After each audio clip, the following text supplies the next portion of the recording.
Hello student, welcome to DSC HI channel. Hope आप सभी स्वस्थ होंगे, खुश होंगे। तो आज हम इस वीडियो में बात करेंगे लैंग्वेज एंड कम्युनिकेशन के आपके पेपर की, जो कि जून 2024 में हुआ था। इससे पहले भी जो आपके लास्ट ईयर के पेपर हुए थे वो भी इसी चैनल पर फर्स्ट ईयर के सभी पेपर डले हुए हैं, उसको आप देख सकते हो। क्योंकि आपके ये जो पेपर हैं वो आपके लिए बहुत ज़्यादा ज़रूरी हैं, क्योंकि इससे कुछ क्वेश्चन क्या मैक्सिमम जो क्वेश्चन होते हैं रिपीट किए होते हैं, और कुछ क्वेश्चन को उसी क्वेश्चन की दूसरा ऑपोजिट क्वेश्चन जो है वो पूछ लिया जाता है उसी कॉन्सेप्ट के रिलेटेड। इस जो सॉल्व आंसर जो आपको दिए जा रहे हैं, इसमें आपको उसके बारे में भी थोड़ी आपको नॉलेज दी जाती है कि किस प्रकार से आपको नेक्स्ट क्वेश्चन जो है वो पूछा जा सकता है। इसके लिए आपको ये क्वेश्चंस देखना बहुत ज़रूरी है। अब हम चलते हैं अपने क्वेश्चंस को देखते हैं। सबसे पहले आपको ट्रू एंड फॉल्स आती है, जैसे कि आपको पता है। हम होप आपको ये पीडीएफ क्लियर दिख रही होगी, से थोड़ी सी ब्लर सी है। प्लीज़ कोशिश करना एडजस्ट करने की। पहला आपको क्वेश्चन क्या था सही गलत में। Affective communication requires not only the transmission of information but also it's a comprehension by the receiver, कि जो प्रभावी संप्रेषण के लिए न केवल सूचना के प्रसारण बल्कि प्राप्तकर्ता द्वारा उसकी समझ भी आवश्यक है। जब आप इसको रीड करोगे, मान लो कि आप पूरा उसको इन ध्यान से नहीं पढ़ रहे, तो आप नोट देखोगे तो आप उसको आंसर को गलत कर सकते हो। क्योंकि बच्चों को लगता है कि नॉट नेगेटिव बोला गया है, बट वहाँ उन्होंने उसका दिया है कि हाँ, कि यही सिर्फ नहीं है, क्योंकि उसको कॉम्प्रीहेंड भी करना जरूरी है। तो इससे आंसर क्या हो जाता है, ये सही हो जाता है। इसीलिए ध्यान से क्वेश्चन को क्या करना, आपने जब भी स्टेटमेंट पढ़ते हो तो उसको 2 बार पढ़ने की कोशिश करना, तभी आप आंसर को सही मार्क कर पाओगे। नेक्स्ट क्या है, reading development is a least influence by the literacy experience. जो पढ़ना विकास है साक्षरता अनुभव के नाम मात्र के लिए प्रभावित होता है। तो यहाँ लीस्ट नहीं है, ये यहाँ लीस्ट जो है वो नेगेटिव वर्ड के दिया गया है, नेगेटिव वर्ड। और ये हमें जो रीडिंग है वो हमारी लिटरेसी को ज़्यादा बढ़ाती है। मीन्स रीडिंग अब अगर हम करते हैं तो हमारी लिटरेसी ही क्या है, लिटरेसी है किसी भी चीज़ को पढ़ने में लिखने में हम सक्षम होते हैं, उसको समझने में होते हैं, तो वही हमारी लिटरेसी है। तो इसमें लीस्ट कैसे इन्फ्लुएंस कर सकती है, तो ये चीज़ क्या है, यहाँ गलत है। नेक्स्ट क्वेश्चन क्या है कि dramatisation is used not only for skill building but also for a behavioural changes, कि जो हमारा नाटकीकरण का प्रयोग न केवल कौशल निर्माण के लिए बल्कि व्यवहार परिवर्तन के लिए भी किया जाता है। तो ये बिल्कुल सही है कि जो ड्रामाटाइजेशन क्लासरूम में किया जाता है बच्चों को पढ़ाने के दौरान, तो उसमें बच्चों के बिहेवियर चेंजेस में भी जो है वो देखे जाते हैं, बिहेवियर चेंज भी बच्चे में देखे जाते हैं। वहाँ बच्चों की स्किल डेवलपमेंट नहीं होती है ओनली। तो इसलिए ये आंसर भी यहाँ जो है वो सही है। नेक्स्ट क्या है, writing is a single faced skill that encompasses various ability and a technique. जो राइटिंग है उसका सिंगल फेस नहीं है, यहाँ ये आंसर जो है वो गलत हो जाता है। उसके मल्टीपल फेस है, मीन्स कि मल्टीपल तरीके से जो है वो राइटिंग हम उस चीज़ को लिखते हैं। लेखन एक एकलयामी कौशल जिसमें विभिन्न योग्यताएं तकनीकें शामिल है। जैसे तकनीकें विभिन्न विभिन्न शामिल है, मीन्स उसके मल्टी फेस है। मीन्स हम 2 डिमेंशनल राइटिंग भी कर सकते हैं, 3 डिमेंशनल राइटिंग भी कर सकते हैं। राइटिंग के अलग अलग स्टाइल है, क्रिएटिव राइटिंग हो गया, कर्सिव राइटिंग हो गया, तो उसमें हम डिमेंशन भी चेंज करते रहते हैं, क्योंकि आजकल अलग अलग तरीके से जो राइटिंग है वो होती है। इसको ध्यान रखेंगे।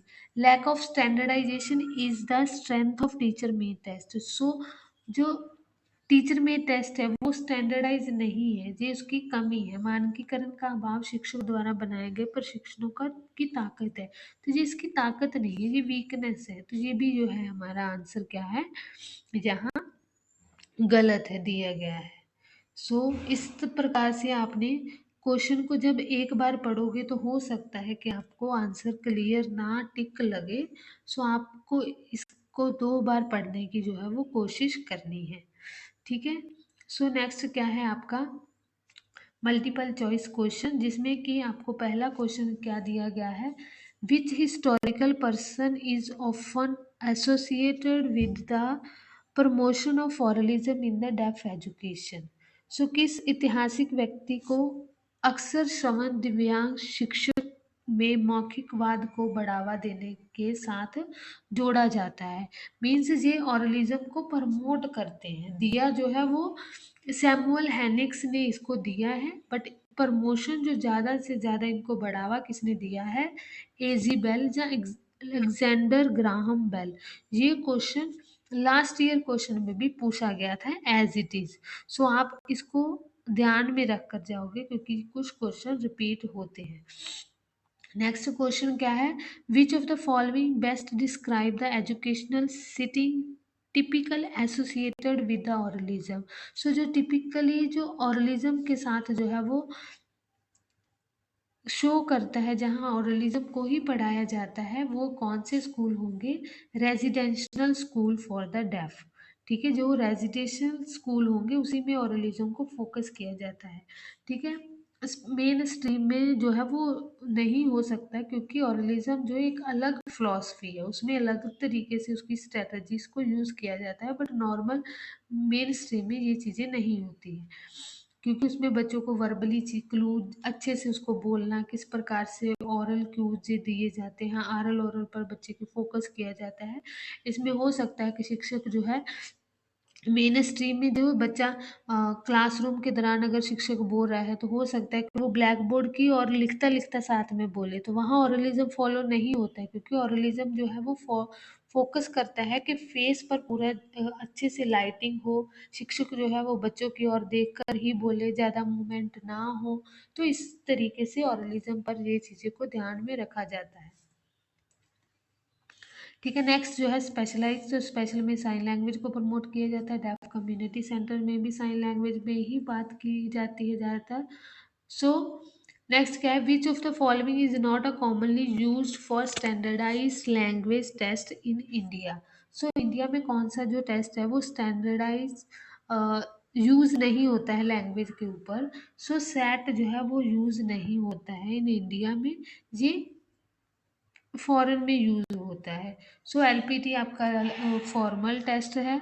ठीक है, ये सभी जो है आपके ये स्टैंडर्डाइज टेस्ट है। सो इसको आप ध्यान में रखोगे, सेट जो है वो इसका आंसर नहीं था। Which of the following is not a function of a language. So कौन सा जो है वो लैंग्वेज का फंक्शन नहीं है। सो इसमें कोनेटिव फंक्शन है, कॉग्निटिव भी फंक्शन है, रिफ्रेंशनल भी फंक्शन है और कोऑपरेटिव जो है वो फंक्शन नहीं है। ठीक है, नेक्स्ट आपका क्वेश्चन पूछे गए थे 1 वर्ड वाले, इसमें पूछा गया था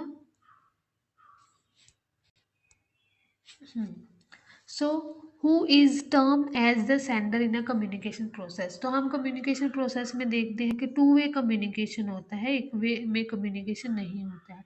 2 वे में कम्युनिकेशन में 2 पर्सन होते हैं, एक होता है सेंडर और एक होता है रिसीवर। सो जो सेंडर होता है इसको इनकोडर डी कोडर भी बोल देते हैं, इसको इनकोडर बोलेंगे और इनको डी कोडर बोलेंगे। इनकोडर को ही सेंडर बोला जाता है। सेंडर मीन जो व्यक्ति अपनी बात को कह रहा है, ठीक है, तो उसको सेंडर कहते हैं। जो व्यक्ति अपने मैसेज को दूसरों तक पहुंचाने की बात कर रहा है तो उसको सेंडर कहते हैं। नेक्स्ट क्या है आपका, any 2 characteristics of language. So language की कोई भी 2 विशेषता देनी थी कि लैंग्वेज ये वर्बल होती है, ये सिस्टमेटिक फॉर्म होती है, इसमें भी सिस्टम को फॉलो किया जाता है।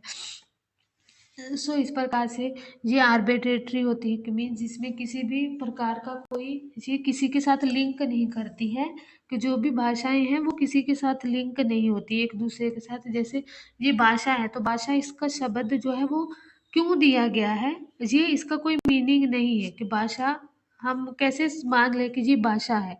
तो इसके साथ इस प्रकार से आर्बिट्रेटरी मीन्स मनमानी सी भाषा जो है वो दी जाती है। ये भी एक करेक्टरिस्टिक्स है। जैसे बिल्ली है, तो बिल्ली जो उस एनिमल का नाम क्यों बिल्ली दिया गया है, जहाँ उसका क्यों उसका नाम कैट दिया गया है। अब बिल्ली हिंदी में बोलते हैं, उसमें इंग्लिश में कैट बोलते हैं, तो इन दोनों का कोई लिंक नहीं है। तो इस प्रकार से ये एक आर्बिट्रेटरी मानी जाती है, मनमानी सी भाषा जो है वो मानी जाती है। ये भी एक करेक्टरिस्टिक्स है। नेक्स्ट क्या है, any one difference between the oralism and total communication. So oralism में क्या होता है कि बच्चों को ज़्यादा से ज़्यादा वर्बली क्लू क्लू दिए जाते हैं कि अभी देखा ऑरलिज्म में भी क्वेश्चन जो है वो पूछे गए थे। इसको किसी ने प्रमोट किया, एजी बेल ने। तो ये भी आप ध्यान रखोगे। तो ऑरलिज्म में ज़्यादा से ज़्यादा स्पीच रीडिंग हो गया, लिप रीडिंग हो गया, आरल ओरल बच्चे के सुनने और बोलने पर फोकस किया जाता है। बट टोटल कम्युनिकेशन में साइन जो सिस्टम होता है उसका प्रयोग, कि बच्चे को जहाँ साइन की ज़रूरत है, जहाँ बॉडी जेस्चर की ज़रूरत है, जेस्चर्स हो गया, बॉडी लैंग्वेज हो गया, उनकी प्रयोग किए जाते हैं, बॉडी जेस्चर्स। ठीक है। सो बच्चे को वो वर्बल भी क्लू दिए जाते हैं। तो इनमें सभी चीज़ों को मिक्स किया जाता है टोटल कम्युनिकेशन में। तो आप इसको लिख सकते हो, name of any test as a formal assessment of language. So language के जो फॉर्मल जो असेसमेंट है वो कौन सी है। जैसे एलपीटी आपका जो है वो लैंग्वेज प्रोफिशिएंसी टेस्ट है। नेक्स्ट एक रील टेस्ट है जो लैंग्वेज का स्टैंडर्डाइज टेस्ट है, इसको receptive expressive emergent language test बोलते हैं। सो ये आपके फॉर्मल टेस्ट है, इनके आप नाम लिख सकते थे कोई भी एक। Any two principle of the auditory verbal approach. So auditory verbal approach की मैंने वीडियो डाली हुई है, आप उसको भी, उसमें प्रिंसिपल भी दिए गए हैं, क्योंकि आगे इसमें बड़ा क्वेश्चन भी आपको एबीटी के पूछा गया है। सो आप उसको देख सकते हो। ठीक है। तो इसमें प्रिंसिपल जो है वो क्या क्या होते हैं, एबीटी में बच्चों को नेचुरल तरीके से जो है वो भाषा सिखाई जाती है, नेचुरल होती है। लॉन्ग टर्म मतलब इसमें लॉन्ग अवधि के ऊपर फोकस कीजिए। बच्चे को ये नहीं है कि जब ऑडिटरी ट्रेनिंग दे रहे हैं तो बच्चे की जो रेजिडुअल हीयरिंग है, जो बच्चे की बची हुई हीयरिंग है, उस पर ज़्यादा से ज़्यादा फोकस किया जाता है। अगर बच्चे के पास सीआई है और जब बच्चा एबीटी लेता है तो उसके पास हीयरिंग एड होनी चाहिए या कोक्लियर इम्प्लांट हुआ होना चाहिए, तभी हम एबीटी जो है वो बच्चे को दे दी जाती है। तो इसमें बच्चे की सुनने पर, ऑडिटरी पर फोकस ज़्यादा किया जाता है, उनको वर्बल क्लू जो है वो नहीं दिए जाते हैं। ठीक है। नेचुरल तरीके से बच्चों को भाषा सिखाने की इसमें कोशिश की जाती है। तो ये पेरेंट्स सेंटर्ड होती है। जब भी एबीटी थेरेपी दी जाती है तो इसमें पेरेंट्स का साथ में, पेरेंट्स में से या मदर या फादर या कोई भी फैमिली मेंबर घर का जो है वो साथ में होना चाहिए, तभी एबीटी जो एबीटी थेरेपिस्ट है वो एबीटी बच्चे को, पेशेंट्स को दी जाती है। सो आप इसको ध्यान में रखोगे, इसकी आप वीडियो देख सकते हो। अब डेप्थ में इसको जानना है आपने। Aim of direct activity. So direct activity का एम क्या है कि बच्चा जो है वो उस चीज़ को हैंड ऑन एक्सपीरियंसेस करे, उस बच्चे को उसको देखने में, उसको करने में, उसकी लर्निंग आउटकम को लाने के लिए, कि बच्चे की जो लर्निंग आउटकम है वो ज़्यादा से ज़्यादा आ सके, कि बच्चे को सीखने के पर्सपेक्टिव से, इसलिए डायरेक्ट एक्टिविटी जो है वो करवाई जाती है। फिर different types of reading. So different types of reading में आप जैसे बच्चा, कुछ बच्चे शांत पढ़ते हैं, कुछ लाउड पढ़ते हैं, किसी को कुछ गाइड किया जाता है तभी पढ़ते हैं, कुछ अपने तरीके से अपने आप से ही पढ़ते हैं। जैसे स्टोरी बुक हो गया, मैथ कॉमिक बुक हो गया, तो वो अपने से पढ़ते हैं। इंटेंसिव रीडिंग हो गया। एक्सटेंसिव रीडिंग कुछ होता है कि जैसे बाहरी हमें एग्ज़ाम है तभी पढ़ना है, हमें हमारे एग्ज़ाम आए हैं तो हमें पढ़ना ही पड़ेगा, मीन्स हमें एक्सटेंसिव, बाहर से कोई चीज़ हमें फोर्स कर रही है कि हमें पढ़ना है। तो इसलिए अलग अलग प्रकार की जो है वो रीडिंग होती है। फिर एक वो रीडिंग होती है जो हम ऊपर ऊपर से पढ़कर उसका आइडिया लगा लेते हैं। एक रीडिंग होती है कि हम डेप्थ में जाकर उसमें देखते हैं कि क्या चीज़ चीज़ उसमें दी गई है। सो वो स्कैनिंग रीडिंग हो गया। ठीक है। इस प्रकार से डिफरेंट टाइप्स ऑफ जो है वो रीडिंग होती है। फिर meaning of literacy. Meaning of literacy यही है कि मैंने आपको बताया, लिटरेसी का क्वेश्चन हो गया, एबीटी के क्वेश्चन हो गया, ऑरलिज्म के क्वेश्चन हो गए। तो ऐसे क्वेश्चन जो है वो बहुत पूछे गए थे आपके, तो इस इन टॉपिक्स को आप ध्यान से रीड करके जाइएगा। सो मीनिंग ऑफ लिटरेसी यही है कि जो व्यक्ति कोई भी व्यक्ति जब लिखने पढ़ने में उसको समझने में योग्य होता है, उसको हम साक्षर मानते हैं। ठीक है, need of dramatisation. So dramatisation की नीड क्या क्या है कि बच्चे की जो है अभिव्यक्ति शक्ति जो है उसमें बढ़ती है, उसकी लैंग्वेज डेवलप होती है, बच्चे की, बच्चा जो है एक्सप्रेस करने की शक्ति उसमें आती है। तो इसमें बच्चे का बिहेवियर परिवर्तन जो है वो होता है। तो इसीलिए ये चीज़ें की आवश्यकता है क्लासरूम में करने की। सो नेक्स्ट क्या है कि short question. So need for development health literacy. So health literacy जो है वो क्यों करवानी चाहिए। सो आपको पता है कि हेल्थ लिटरेसी बच्चों के लिए बहुत ही आवश्यक है, क्योंकि बच्चों को हेल्थ के रिलेटेड वो अवेयरनेस होते हैं, उनको अपनी हेल्थ को किस प्रकार से मेंटेन रखना है, फास्ट फूड नहीं खाने हैं, उसको कैसे जो है सही तरीके से उसको मेंटेन किया जा सकता है। तो ये सभी क्या है बच्चे को हेल्थ लिटरेसी के अंतर्गत जो है उनको पता होने चाहिए। ठीक है, नेक्स्ट क्या है important of teaching poem. So teaching का क्या महत्व है जब हम बच्चों को पोइम पढ़ाते हैं।